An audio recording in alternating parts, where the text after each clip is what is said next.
covenant. And God had wanted for his glorious presence to come and live right in the midst of Israel in the form of this tabernacle. But Israel's sin has damaged the relationship. So, at the end of the previous book, Exodus, Moses, as Israel's representative, could not even enter God's presence in the tent. The book of Leviticus opens by reminding us of this fundamental problem. It says, "The Lord called to Moses from the tent." So the question is, how can Israel, in their sin and selfishness, be reconciled to this holy God?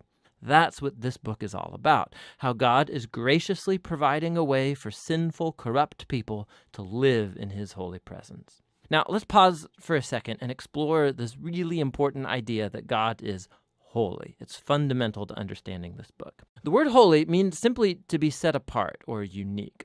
And in the Bible, God is set apart from all other things because of his unique role as the creator of all, as the author of life itself. And so if God is holy, then the space around God is also holy. It's full of his goodness and his life and purity and justice. So if Israel, who is unjust and sinful, wants to live in God's holy presence, they too need to become holy. Their sin has to be dealt with. Thus, the book of Leviticus. Now, the book has a really amazing symmetrical design. It explores the three main ways that God helps Israel to live in his presence. The outer sections are descriptions of the rituals Israel was to practice in God's holy presence. The next inner sections focus on the role of Israel's priests as mediators between God and Israel.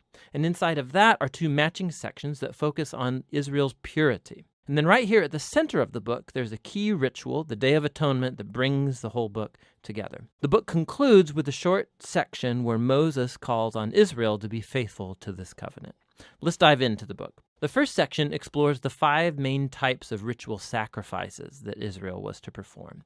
2 of these were ways that an Israelite could say thank you to God by offering back to God these symbolic tokens of what God has first given them. 3 other sacrifices were different ways of saying sorry to God. So here an Israelite would offer up the lifeblood of an animal while confessing that their sin has created more evil and death in God's good world. But instead of destroying this person, God, of course, wants to forgive them. And so this animal symbolically dies in their place and atones, which means it covers for their sin.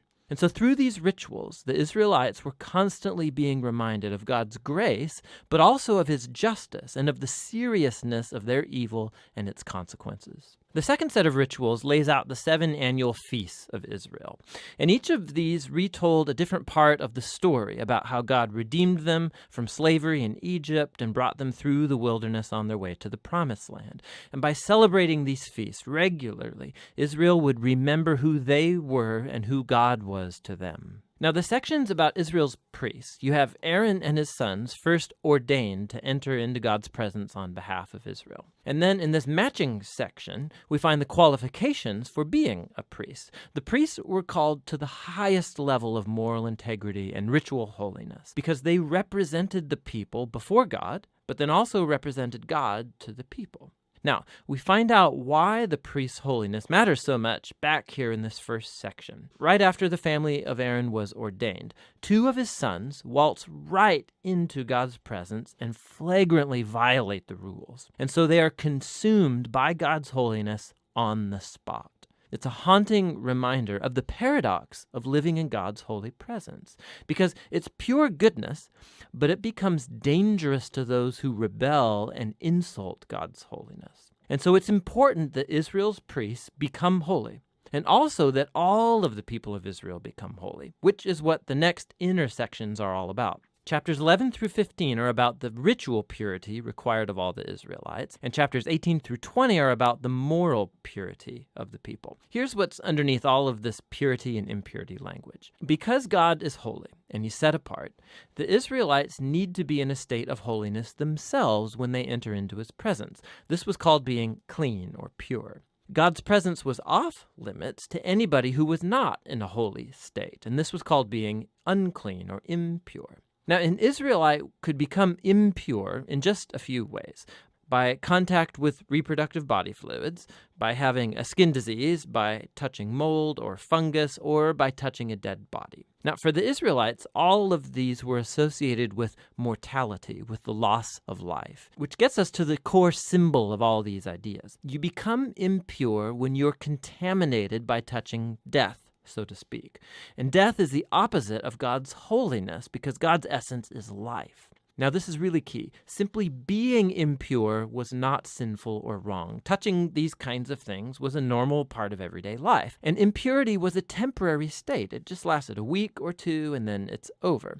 What was wrong or sinful was to waltz into God's presence carrying these symbols of death and impurity on my body. Don't do that. Now, the last way of becoming impure was by eating certain animals, and the kosher food laws are found right here in this section. Now, there have been lots of theories about why certain animals were considered impure and off limits. To promote hygiene or to avoid cultural taboos, the text just isn't explicit. But the basic point of all of these chapters is really clear. Altogether, these work as an elaborate set of cultural symbols that reminds Israel that God's holiness was to affect all areas of their lives. This corresponding section over here is about Israel's moral purity. The Israelites were called to live differently than the Canaanites. They were to care for the poor instead of overlooking them. They were to have a high level of sexual integrity, and they were to promote justice throughout their entire land. Now, here at the center of the book, we find a long description of one of Israel's annual feasts, the Day of Atonement. Odds are that not every Israelite's sin and rebellion would be covered through the individual sacrifices. And so once a year, the high priest would take 2 goats. One of these would become a purification offering and atone for the sins of the people. And the other was called the scapegoat. The priest would confess the sins of Israel and symbolically place them on this goat, and then it would be cast out into the wilderness. Again, this is a very powerful image of God's desire to remove sin and its consequences from his people so that God can live with them in peace. The book concludes with Moses calling Israel to be faithful to all of the terms of the covenant. And he describes the blessings of peace and abundance that will result if Israel obeys all of these laws. He also warns them that if they're unfaithful and dishonor God's holiness, it will result in disaster and ultimately exile from the land promised to Abraham. Now, if you want to see how Leviticus fits into the big storyline, it's helpful to look at the first sentence of the next book of the Bible, Numbers. It begins, "The Lord spoke to Moses in the tent."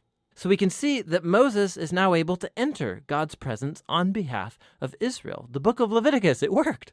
So despite Israel's failure, God has provided a way for their sin to be covered so that God can live with sinful people in peace. And that's what the book of Leviticus is all about.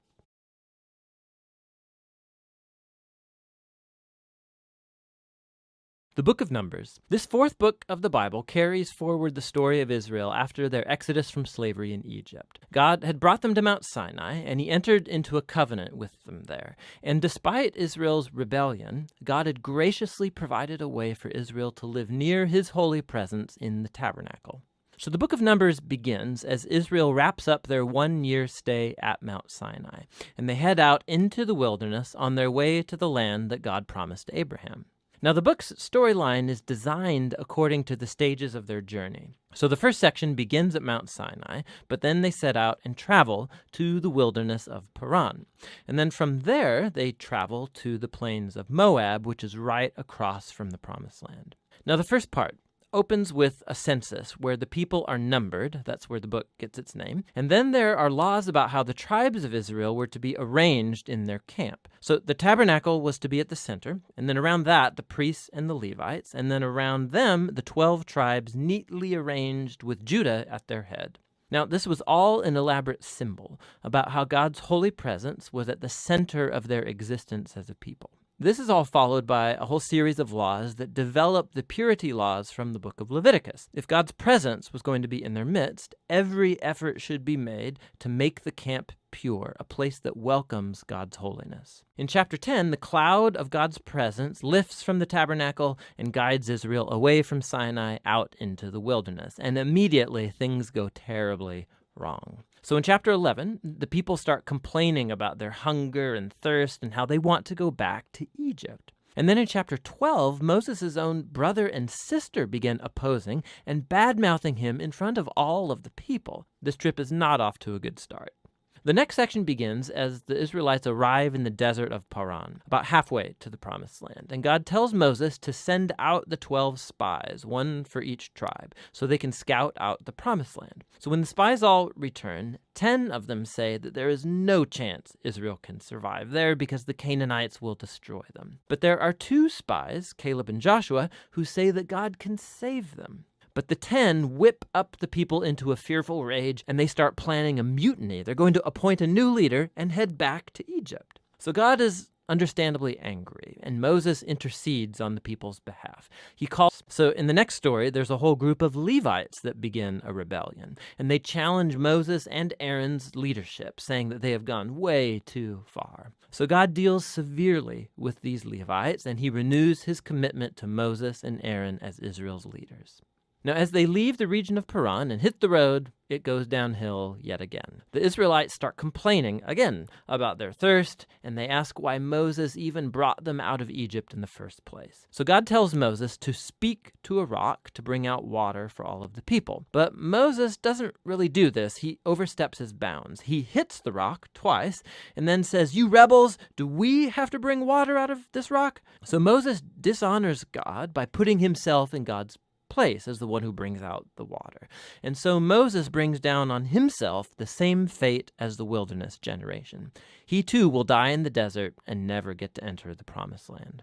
After this, the Israelites rebel yet again, and God brings a very strange judgment on them, venomous snakes to come and bite the people. And so Moses again intercedes on behalf of the people. And God tells Moses to do this, to make a bronze snake and lift it up on a pole, so that whoever looks at this snake would be healed of the poisonous snake bite. It's a very strange symbol, but it speaks to the challenge that God has by being faithful to his covenant. He's right to bring justice on the Israelites' evil and sin. But even God's justice gets transformed into a source of life for those who will look to God for healing. From here, the people head into the plains of Moab, and the first main part of the section focuses on the strange figure of Balaam. So the king of Moab is freaked out at this huge group of people traveling through his territory. So he hires a pagan sorcerer, Balaam, to pronounce curses on Israel. And 3 different times, Balaam finds that he cannot curse them. He can utter only blessing upon Israel. Remember God's promise to Abraham from Genesis 12. So not only can Balaam not curse Israel, but God actually gives him a vision about a future Israelite king who will one day bring God's justice to all of the nations. This vision recalls Jacob's promise to Judah in Genesis chapter 49. Now, it's worth stopping to reflect on the flow of the book so far. The rebellion stories in the wilderness, they just heap up on one another, getting worse and worse. And while God does bring partial acts of judgment on Israel, he's also kept showing mercy, providing food and water along the way. And so the Balaam story, it shows God's grace in bright colors. Because here's Israel. They're down in the camp grumbling and rebelling, but up in the hills, unbeknownst to them, God is protecting and even blessing them. And it's this contrast between Israel's rebellion and God's faithfulness in the wilderness. That's what made these stories so important for later generations of Israel. So the wilderness stories are retold time and again by later biblical prophets and poets, and even by the apostles in the New Testament.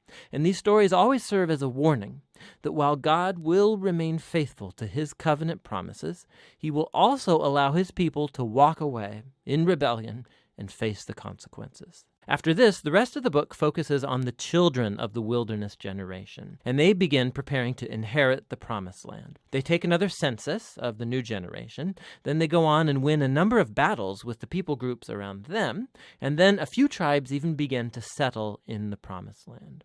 So the book ends with the new generation poised to enter into the land, and Moses is about to deliver his final words of wisdom and warning. But for now, that's what the book of Numbers is all about.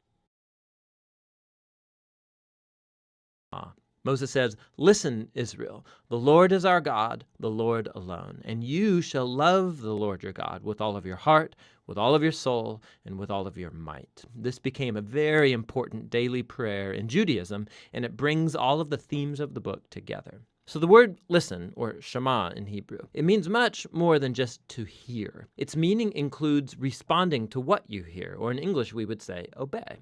And the word love in Hebrew also means much more than just an emotion or feeling. It's about a decision of wholehearted devotion to God that involves your will and your emotions, your mind and your heart. Now, for Israel, their obedience and devotion to God served a much larger purpose. Obedience to the laws is going to make Israel a unique people among the nations. Just like God said at Mount Sinai, they will become a kingdom of priests. And Moses now says how. Israel has the chance, by following the laws, to show the whole world the wisdom and the justice of God. The other key idea in the Shema is that Israel was called to obey and be devoted to the Lord alone. Or literally, in Hebrew, it says, the Lord is one. Now, in context, the point is that the Lord is the one God Israel is to worship and obey. Israel's about to go into the land of Canaan, where people worship idol gods that represent all different aspects of creation, the sun, the weather, sex, and war. And in Moses' view, worshiping these gods degrades humans and destroys communities. But worshiping the God of Israel, who's the creator and the redeemer, that will lead to life and blessing. And so we come to the large collection of laws at the center of the book. And they're roughly arranged by topic. So the opening section is about Israel's worship of their God. They were to have one central temple where one God would be worshipped. And also, God was to be worshipped in Israel's care for its poor. So, for example, all Israelites were to set aside 1/10 of their annual income to be given to the temple. But another 10th was to be set aside every 3 years and given to the poor. And these are the kinds of laws that put Israel on the cutting edge of justice in comparison to their ancient neighbors, and it was all bound up with their worship of God. The next section outlines the character qualities of Israel's leaders. So the elders, the priests, the kings, these were all placed under the authority of the covenant laws, which God said that he would enforce by sending prophets to keep the leaders accountable. So in contrast to Israel's neighbors, where kings were thought of as divine and a law unto themselves, Israel's leaders were subordinate to the law and the prophets. Following this is a large section of laws about Israel's civil life, so rules about marriage and family and business, and also about social justice, about their legal system and how it was to protect widows and orphans and immigrants. And then these are concluded by more laws about worship. Now, here's some tips for reading all of these laws. Remember, first of all, these are the terms of the Sinai covenant given specifically to ancient Israel, living in a culture that's very different from yours. And so, two, it's not going to be helpful to compare these laws with modern laws from a very different culture. Rather, these were given to set Israel apart. And so we need to compare these laws with those of Israel's neighbors, like in Assyria or Babylon. And when you do that, all of a sudden laws that seemed harsh or bizarre become much more clear. You see that God is pushing Israel to a higher level of justice than was ever known before. And so finally, try to discern what core principles of wisdom or justice underlie any particular law, and you'll discover some really profound things. So here's an extra credit assignment. Go see how Paul the Apostle does this very thing in his first letter to the Corinthians, chapter 9, verse 9, and he quotes a law from Deuteronomy, chapter 25, verse 4. It's really interesting. So back to Moses. After he goes through all of the laws, he issues a final challenge that Israel should listen to and love their God. He first issues a warning and an ultimatum. If Israel listens to and obeys their God, everything's going to go great, lots of divine blessing. But if they don't listen and rebel, famine, plague, devastation, and ultimately exile from the land. And then Moses forces a decision. He says, "Today I set before you all life or death, blessing or curse, goodness or evil. So choose life by loving the Lord your God and listening to him." But then Moses says this. He says, "I know that after I die, you're going to rebel and turn away from God and end up in exile." Which is kind of a downer. But then again, he's been with these people for decades, and it becomes clear that his hopes are not very high. But all is not lost, Moses says. One day, when Israel is sitting in exile, at any point, Moses says they can turn back to their God, who will, in his words, circumcise your hearts so that you may love him with all your heart and soul and live. Now, this is a vivid metaphor that's saying something is fundamentally wrong with Israel's heart. It's stubborn and hard. And it's the same thing wrong with the heart of all of humanity. This is going all the way back to the rebellion in the garden. Humans seized autonomy from God. They wanted to define good and evil for themselves, and they ruined God's good world as a result. But one day, Moses says, God is going to do something to transform the hearts of his people so that they can truly listen to and love God from the heart and be led back to true life. And this is the promise that gets picked up by the later biblical prophets, Jeremiah and Ezekiel, the hope for a new heart. So Moses ends his speech with a poem of warning and then of blessing, and then he walks up onto a mountain and he dies. And so the Torah draws to a close. All of the major plot tensions of the biblical story are in place, but left totally unresolved. So when is the descendant of the woman going to come and defeat evil? Or how is God going to rescue the whole world and bless all nations through this family? And how can God's holiness be reconciled with people who are continually rebellious? And how is God going to transform the hearts of his people? You just have to keep reading to find out. But for now, that's what the book of Deuteronomy is all about.